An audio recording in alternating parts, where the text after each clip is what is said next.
भूख से मेरा बुरा हाल था, पेट में मरोड़ें पड़ रही थी जब मैं शकील की दुकान में दाखिल हुई।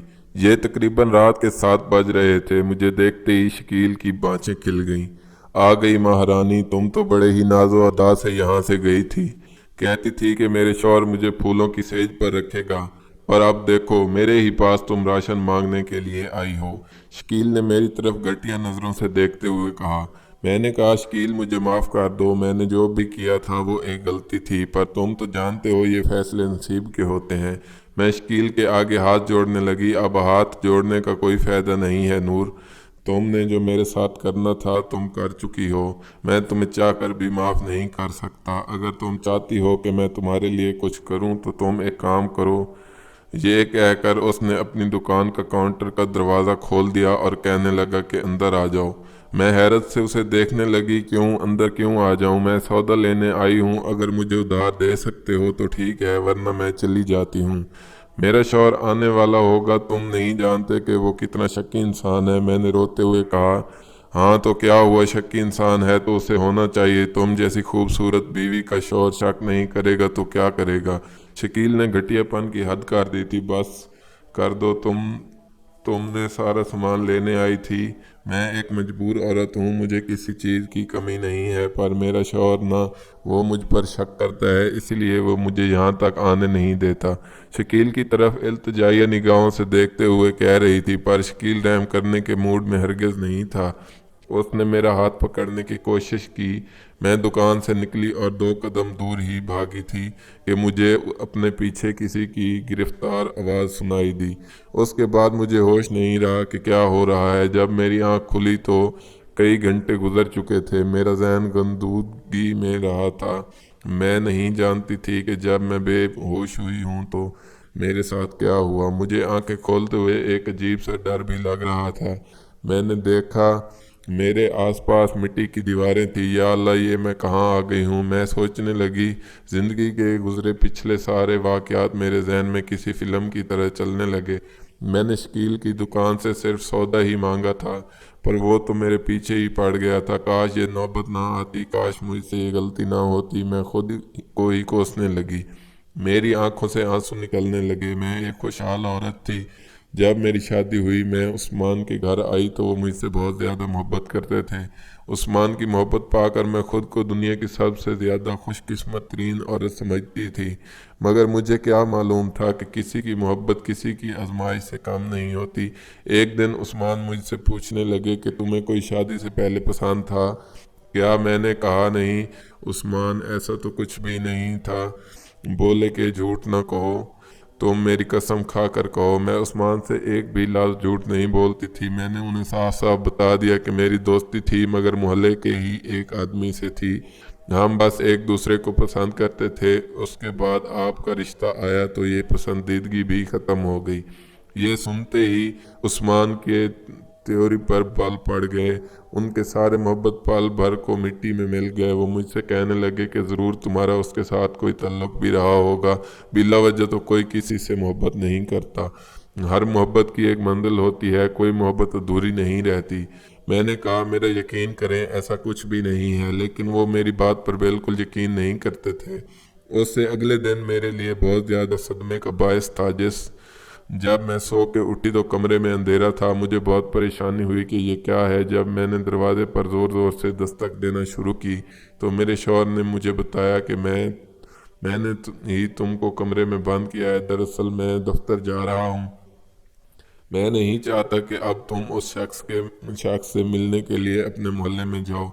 मैंने तो कभी तुम्हारे ऊपर किसी किस्म की सख्ती नहीं की, ना ही मैंने तुमसे पूछा कि तुम कहाँ जा रही हो, पर अब बहुत हो गया। अब मुझे तुम्हारे साथ सख्ती करना पड़ेगी। मैं क्या जानूं कि तुम मेरे जाने के बाद कहाँ कहाँ जाती हो। मैं ऐसी आवारा औरत को अपनी बीवी बनाकर नहीं रख सकता। मैं अपने शौहर की बातें सुनकर हैरान हो गई कि एक तरह सी बात बताते ही वो इस कदर बदल गए हैं। मैं उस लम्हे को कोसने लगी, पछताने लगी जब मैंने उनके सामने सच बोला था। मेरा शौहर मुझ पर अब शक करने लगा था। कमरा बंद करने के बाद वो दफ्तर चले गए। मैं पूरा दिन अपने कमरे में ही बंद रही। चूँ चाँ इसलिए नहीं की कि कहीं घर के नौकरों को ये बात पता न चल जाए, पर आज हो रहा था वो बहुत ही गलत था। मैं अपने कमरे में मारे प्यास के गिड़गिड़ा रही थी, रो रही थी। मेरे शौहर को ऑफिस से आए हुए तकरीबन 3-4 घंटे गुजर चुके थे, पर अभी तक उसने मेरे कमरे का दरवाज़ा नहीं खोला था। मुझे भूख इसलिए भी लग रही थी क्योंकि मैं अपने शौहर के पहले बच्चे की मां बनने वाली थी और मुझे लगता था जैसे मैं मर जाऊंगी। मैं भूख के मारे बिलबिला रही थी, मेरे पेट में जैसे चूहे दौड़ रहे थे और टांगें कांप रही थी। तभी मेरे नज़र अपने कमरे में पड़ी, टेबल पर पड़ी, जिसके ऊपर खड़े होकर मैं कमरे के बाहर खिड़की तक पहुंच सकती थी। जैसे ही मैंने अपने कदम उस टेबल पर रखे, मेरी नज़र खिड़की के बाहर वाले मंजर पर पड़ी। वहाँ कोई भी नहीं था, घर खाली था। मैं कमरे से बाहर निकल आई थी। अब मैं बाहर निकली तो मुझे खाने का सख्त दिल कर रहा था, पर मैं किचन की तरफ जाना नहीं चाहती थी कि अगर जरा सी भी हलचल हुई, मेरा शौहर बाहर आकर मुझे मनाना शुरू कर दे, क्योंकि आजकल मुझे उसके तेवर बहुत ज़्यादा ख़तरनाक लग रहे थे। वो मुझे इस तरह कमरे में बंद करके जाता जैसे कोई किसी सजाए मौत की कैदी के साथ करता है। मैंने सोच लिया था कि अब मैं उस घर में नहीं रहूँगी, यहाँ तक कि यहाँ से निकलकर अपने अम्मा अब्बा के घर जाऊँगी, यहाँ किसी दूसरी जगह पर रहूँगी। तब भी मैं अपने मकान से निकली और शकील की दुकान की तरफ गई। शकील की दुकान भी अब मेरे घर के करीब थी। वो हमारे मोहल्ले में था और मुझे पर अक्सर ही गंदी बातें कसता रहता था, पर क्या करती, मजबूर थी। उस घर के करीब शकील ही की दुकान थी। मैंने उससे पूछा तो उसने मेरी मजबूरी का गलत फ़ायदा उठाया। गालबन मेरी हालत देखकर वो भी अंदाज़ा लगा चुका था कि मेरा शौहर मुझ पर यकीन नहीं करता, इसीलिए वो भी फ्री होने की कोशिश कर रहा था। पर जैसे ही मैं आगे बढ़ी और गिर कर बेहोश हुई तो मेरे जहन पर गनूदगी छा गई। अब मेरी आंखें खुली तो मैं एक कच्ची दीवारों पर मुश्तमिल कमरे में थी। मैं सोचने लगी कि ये मैं कहाँ आ गई हूँ, कहीं मेरे साथ कुछ बुरा तो नहीं हो गया, कहीं शकील ही मुझे उठाकर अपने घर तो नहीं ले आया। ये सोचकर ही मेरा जहन तो जैसे काम करना छोड़ रहा था। मेरे हाथ पांव ठंडे हो रहे थे, मैं बाकायदा कांपने लगी, मुझे अपने शौहर की यादें आने लगी। मैंने वहां से उठकर अपने कमरे में चक्कर लगाना शुरू कर दिए। मेरे सर पर हल्की सी चोट आई थी, पर बाकी मैं बिल्कुल ठीक थी। मैंने कमरे में इधर उधर घूम फिर कर देखा। मुझे डर लग रहा था कि कहीं मुझे कोई मुजरमाना जहन के लोग ना यहाँ लेकर आए हो, ना जाने वो मेरे साथ क्या हशर करें। ये तो मैं सोच भी नहीं सकती थी। अभी मैं उन्हीं ख्यालों में गुम थी कि मेरे कमरे का दरवाज़ा खुला। एक बूढ़ा बुजुर्ग अंदर दाखिल हुआ। बेटी, तुम बहुत थक गई हो, सो जाओ, आराम करो, बाद में उठ जाना और उठकर कमरे के चक्कर भी लगाना, बाहर का घर भी देख लेना। फ़िलहाल तुम सो जाओ, मैं तुम्हें चाय बना कर देता हूँ। अगर तुम्हें नींद नहीं आ रही तो मैं अपने शौहर की बातों को याद करके इस कदर परेशान हो चुकी थी कि बूढ़े की बात समझ न सकी। मैंने कहा, खुदा के लिए मुझे यहाँ से निकालो, तुम कौन हो? वो मेरे पास आया, मेरे सर पर हाथ रख कर बोला, बेटी तुम परेशान क्यों होती हो? मैं कोई गैर तो नहीं हूँ, मैं तुम्हारा अपना ससुर हूँ, तुम्हारे शौहर का बाप हूँ। मैं ये सुनकर मैं हैरान रह गई। मुझे तो मेरे शौहर ने कभी भी अपने बाप से नहीं मिलवाया था। कहीं ये बुढ़ा फराडिया तो नहीं है मेरे साथ? ये सोचते ही मेरा जहन गुस्से से भर गया। मैंने कहा, तुम क्या चाहते हो? मुझे सच सच बता दो। बोला कि मैं क्या चाहूँगा बेटी, तुम मेरे लिए मेरी औलाद से बढ़कर हो। बस तुम उस घर में रहो, आराम सुकून से रहो। मेरे बेटे को मुझ पर भरोसा है। क्या मतलब है आपके बेटे को आप पर भरोसा है? और आपका बेटा कौन है? बेटी तुम परेशान क्यों होती हो? उस्मान मेरा ही बच्चा है, वो तुम्हें यहाँ छोड़ कर गया है। ये कहकर बूढ़ा बुजुर्ग बाहर निकल गया। मैं हैरान थी कि उस्मान मुझे यहाँ छोड़कर कैसे जा सकता है, जबकि अभी तो मेरे बच्चे की पैदाइश का वक्त भी आने वाला है। पर मैं यहाँ सिर्फ और सिर्फ अपनी भूख की वजह से पहुँची थी। मेरा शौहर मुझे कमरे में बांध रखता तो मैं खाना पीना कैसे करती? अब मैं ये बात समझ से बाहर थी कि एक बड़े बंगले से एक झोंपड़ी में, बल्कि कच्चे मकान में कैसे आ गई थी। मैं इधर उधर देखती तो मुझे कोई ना कोई खेल रचाया हुआ लग रहा था, क्योंकि ये बूढ़ा मेरे बाप का वालिद कैसे हो सकता था? जबकि मेरे शौहर ने अपने वालिद और भाई का भी जिक्र भी नहीं किया। यूं काफ़ी देर गुजर गई। बूढ़े से अगर मैं बात करना चाहती तो वो बात नहीं करता। उसका बस एक ही तरीका था, वो मुझे खुद ही अपने बारे में या उस्मान के बारे में कोई ना कोई बात बता दे। वो कमरे में आया, शाम का वक्त था, मुझसे पूछने लगा कि तुम कहाँ रहती थी। मैंने कहा, अगर मैं आपकी बहू हूँ, आपको तो ये मालूम होना चाहिए कि आपका बहू और बेटा कहाँ रहते हैं। बोले, वो सब तो मैं जानता हूँ, पर तुम ये बताओ कि तुम्हारा बाप कहाँ है, माँ कहाँ है, क्या तुम अपने घर जाना चाहती हो। बूढ़े आदमी की बरकत वाली बात सुनकर मैंने सोच लिया था, अंदाज़ा लगाया कि ये वाकई एक अच्छा इंसान है, मेरा भला चाहता है। तब मैं उस बूढ़े के कदमों में बैठ गई। मैंने कहा, अंकल जी, आप तो जानते हैं कि एक अकेली औरत का कोई घर, कोई इज्जत नहीं होती। मैं गलती से यहाँ आ गई हूँ, तो आप मुझे यहाँ से निकाल दीजिए। अपने घर वापस जाना चाहती हूँ। मैं जानती हूँ मेरे माँ बाप का घर कौन सा है। अगर आप मुझे गाड़ी पर बिठा आएँ तो मैं आराम से शहर पहुँच जाऊँगी। आपकी बहुत मेहरबानी होगी। आप मेरे लिए तावन कीजिए, मैं आपके लिए ज़िंदगी भर दुआएं करूँगी। वो बूढ़ा मेरी बातें सुनकर हंसने लगा और बोला, बेटी, तुम यहाँ से कहाँ जाओगी? तुम अपने ही घर में हो। क्या मतलब, मैं अपने ही घर में हूँ? मैंने गुस्से से पूछा। लगता था कि उस बूढ़े को मेरी बात समझ नहीं आ रही। अरे बेटी, मैं सादा सी बात कर रहा हूँ कि तुम्हारा शौहर उस्मान खुद तुम्हें यहाँ छोड़ कर गया है। मैं उसका बाप हूँ, मेहरबान अली। मैंने कहा कि आप झूठ बोल रहे हैं। मेरा शौहर मुझे इस कच्चे घर में छोड़कर क्यों जाएगा, और आप अगर उसके वालिद होते तो यहाँ क्यों रहते? मेरी बात सुनकर बूढ़े ने अपना सर पकड़ लिया और बोला, चलो शाम को मैं तुम्हें तुम्हारे शौहर से मिलवा दूंगा, वो ही सारी बात बता देगा कि तुम यहाँ क्यों हो। मैंने कहा, ठीक है, अगर ऐसा है तो फिर मैं आपका इंतज़ार कर सकती हूँ। तब मैंने घर से बाहर जाकर घूम फिर कर देखा। ये तो एक गांव वाला इलाका था। मैं शहर से गांव में पहुंच चुकी थी। यहाँ का हवा, पानी और सब्ज़ा ही अलग था। मैं देखकर दिल बाग बाग हो गया। मैंने सोचा, अगर मैं यहाँ रही तो भी अच्छा ही है। अपने शौहर के बंद कमरे में कैदी बन कर अपनी सारी ज़िंदगी गुजारने से तो अच्छा है कि मैं इस घर में रहती और कुदरती माहौल में तो सांस लेती। पर उस बूढ़े आदमी पर मुझे अभी तक शक था। शाम हो गई मगर मेरा शौहर ना आया।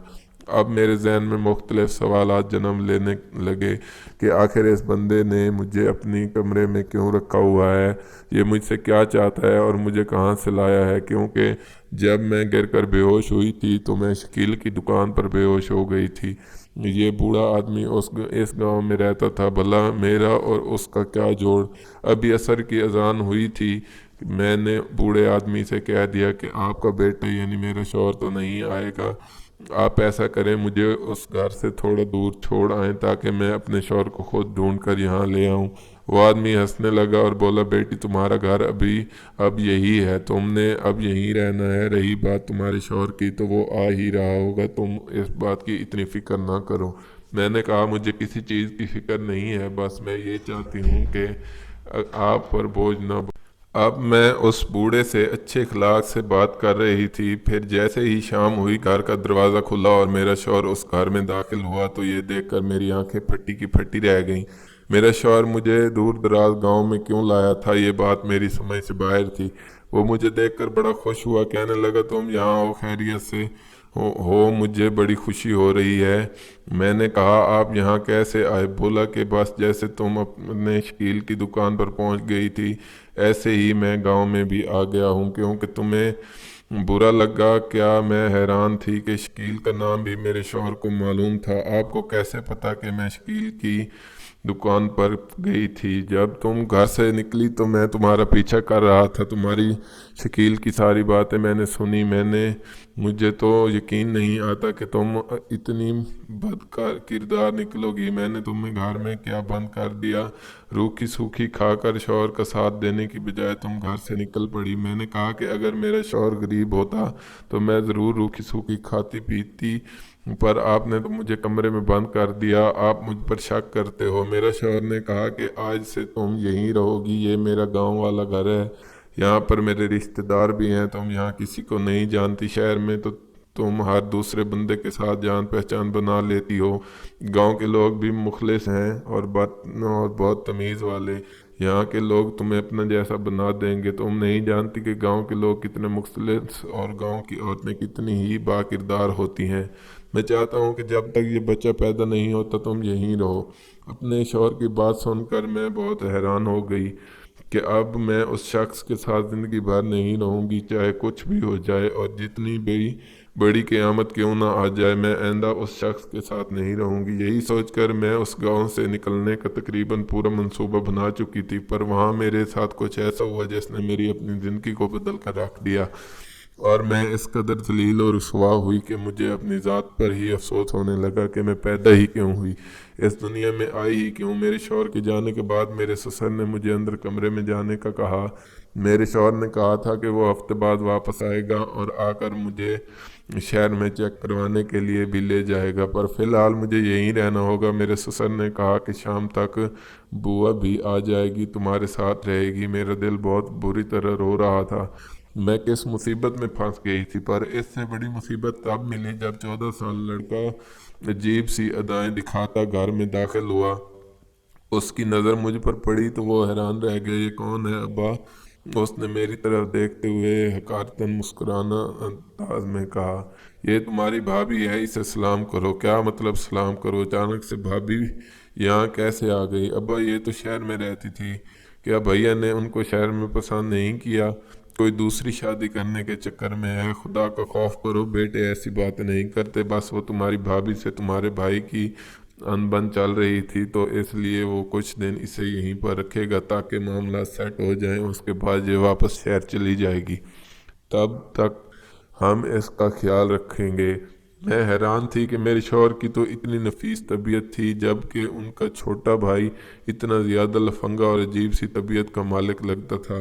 میں اپنے کمرے میں جا کر بیٹھ گئی، مجھے اپنے دیور سے عجیب سا محسوس ہو رہا تھا، وہ مجھے حقارت اور غلیظ سی نظر سے دیکھ رہا تھا، پر وہ کہاں باز آنے والا تھا۔ تھوڑی دیر بعد میرے کمرے میں آ گیا، مجھے سر سے پاؤں تک دیکھ کر بولا، آپ تو کافی امیر لگتی ہیں بھابھی جی، لگتا ہے آپ نے اپنی ماں کے گھر سے خوب پیسہ لایا ہوگا، تبھی تو یہ لاکھوں کے زیورات پہن رکھے ہیں۔ وہ میرے ایک ایک زیور کی طرف اشارہ کر رہا تھا۔ ہاں بس یہ مجھے میرے شوہر نے ہی دیے ہیں، اگر اتنی محبت کرتے ہیں بھائی آپ سے تو آپ کو یہاں کیوں چھوڑا؟ یقیناً آپ نے کوئی بری بات تو کی ہوگی، آپ پر شک کرتے ہیں بھیا، یہ بات تو مجھے ابا نے بتا دی ہے، پر ایک بات اماں نے آپ کو نہیں بتائی کہ آپ کا دیور بہت چلاک ہے۔ وہ لڑکا میرے پاس بیٹھتے ہوئے بولا، اپنے سارے کے سارے زیور اتار کر مجھے دے دو، ورنہ میں ایسی تباہی لاؤں گا کہ تم سوچ بھی نہیں سکتی۔ کیا کر سکتے ہو؟ تم پاگل تو نہیں ہو؟ میں نے اپنے دیور کی طرف دیکھ کر کہا، اب تم دیکھنا کہ میں ایسا کام کروں گا کہ تم خود زیور لا کر میری جھولی میں رکھو گی۔ میں حیران تھی کہ اب یہ کیا کرے گا، مگر پھر میرے شوہر کو اگلے ہی دن واپس گاؤں آنا پڑا۔ وہ شہر سے آئے تھے اور میرے دیور کے بلانے پر آئے۔ میرا دیور اس قدر بدتمیز اور فسادی نکلے گا میں نے سوچا بھی نہیں تھا۔ گاؤں کا ایک لڑکا جس کی عمر تقریباً 20 سال ہوگی، اسے گواہ بنا کر میرے شوہر کے سامنے لایا اور بولا، بھائی آپ کی بیوی تو ہمیشہ ایسی رہی ہے، لیکن مجھے یہ نہیں پتہ تھا کہ گاؤں میں آ کر بھی وہ لڑکوں کے ساتھ وہ رسم بڑھا لے گی۔ یہ خرم ہے بھائی آپ کے سامنے، یہ کل یہ بھابھی کے کمرے سے پکڑا گیا، آپ اپنی بیوی کو یہاں سے لے جائیے، آپ کی بیوی ہم سے نہیں سنبھلے گی۔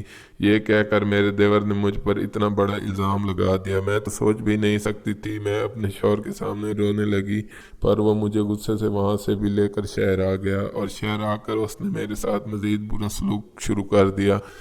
مجھے ایک کرسی کے ساتھ باندھ کر جاتا صرف اس لیے کہ میرے دیور نے میری جھوٹی شکایت اس کے ساتھ لگائی تھی۔ بہرحال میں اسی طرح اپنے دن گزار رہی تھی، شاید میری زندگی اندھیروں میں ہی ڈوبتی رہتی کہ ایک دن امید کی کرن مجھے نظر آئی۔ میرے رسالہ پڑھ رہی تھی کہ وظیفے پر میری نظر پڑی، اس میں میاں بیوی کے تعلقات کے بارے میں بھی بہت کچھ لکھا ہوا تھا۔ بعض لوگ اپنی زندگی میں لڑتے جھگڑتے نہیں ہیں، پر لوگوں کے جادو ٹونے اور بری نظروں کی وجہ سے وہ ایسے ہو جاتے ہیں کہ ایک دوسرے کے ساتھ اپنا رویہ خراب کر کے اپنے رشتوں میں بگاڑ پیدا کرتے ہیں۔ مجھے بھی اپنے شوہر پر کچھ ایسا ہی گمان تھا، بس پھر میں نے کیا کرنا تھا، 5 وقت کی نماز اور روزے کے ساتھ ساتھ میں نے باقی نیک عملیات بھی شروع کر دیے۔ یقین مانیے میں نے اپنے شوہر سے کوئی گلہ شکوہ کچھ بھی نہیں کیا۔ تقریباً بچے کی پیدائش سے لے کر مسلسل 3-4 مہینے تک میری یہی روٹین رہی۔ میں ہر روز اللہ سے دعا کرتی کہ میرے شوہر کا رویہ مجھ سے ٹھیک ہو جائے، ادھر میرے صبر نے میرے شوہر کا دل مو لیا اور وہ ایک اس شخص سے باز آ گیا جو اس نے کبھی مجھ پر کیا تھا۔ میری زندگی پہلے کی طرح آسان ہونے لگی، مگر ایک بات شاید اللہ نے مجھ سے آزمائش سے یہ سکھائی تھی کہ جب انسان کو مشکل ہو تو مشکل درپیش آئے تو اللہ کے حضور حاضر ہو جانا چاہیے۔